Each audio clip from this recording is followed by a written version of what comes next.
For most people, rain is an inconvenience, a canceled weekend, a ruined plan, a momentary pause on an ordinary life. But there was a time, long before humans, long before mammals, long before anything familiar wore a face, that the sky opened and never closed again. Not for a year, not for a century, not for a millennium. It began with a tremor beneath a continent that no longer exists.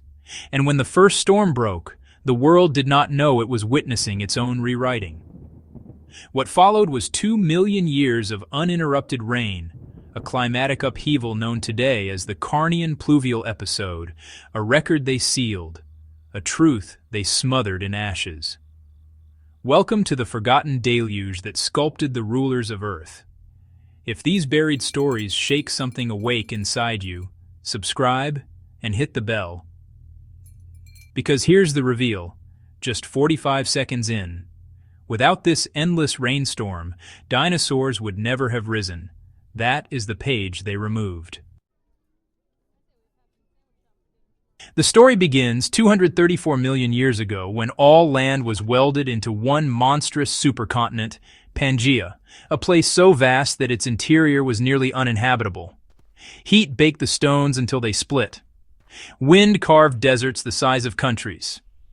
The center of the continent was so starved of moisture that entire species withered before ever being recorded. And then the earth cracked open.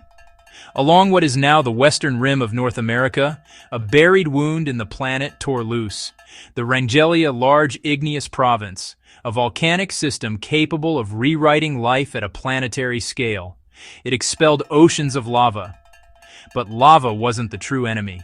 It was the gases. Carbon dioxide, methane hydrates, 86 times more potent.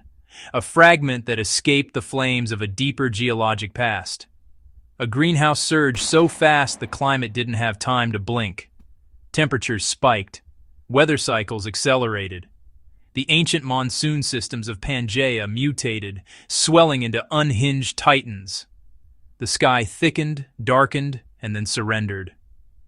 Rain fell, and fell, and fell.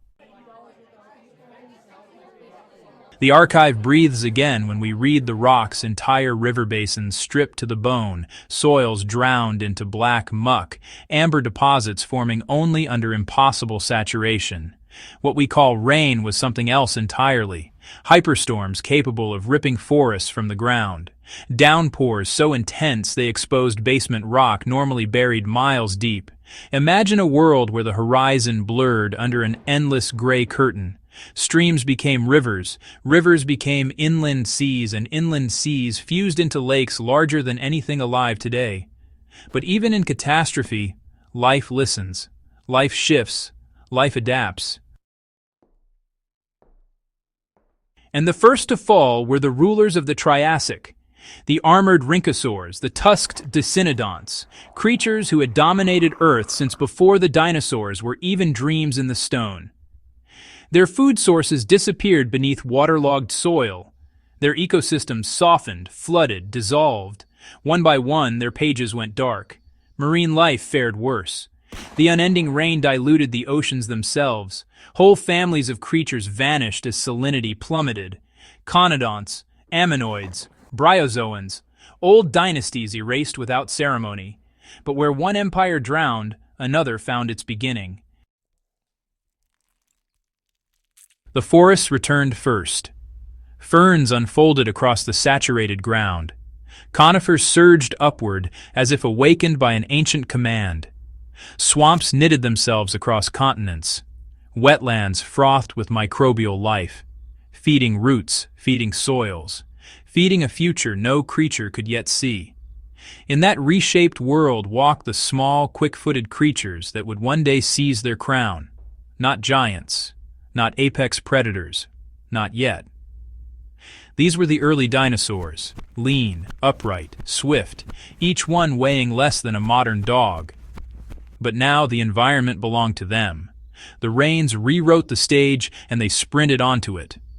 From Argentina's Ischigualasto Formation, we recover a fragment that escaped the flames.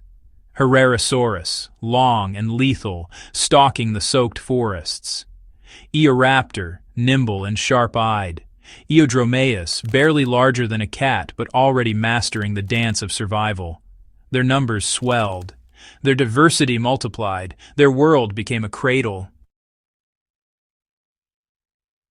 And then, after 2 million years, the sky exhaled. The storms weakened. The climate drifted back toward dryness. But nothing returned to what it had been. The rulers were gone. The claimants had arrived. From the soaked soils of the Carnian Pluvial episode rose the giants of the Jurassic, the thunder-limbed sauropods, the predators with jaws like fossilized nightmares, the bloodline that would dominate Earth for the next 165 million years. All because the sky broke open. All because the world drowned long before humans ever learned to speak. This was the page they removed, the one buried under lava and time. But tonight, the archive breathes again. If this page opened something for you, protect it. Share it before they bury it again. Like the video, subscribe to the archive they tried to burn, and pass this fragment on.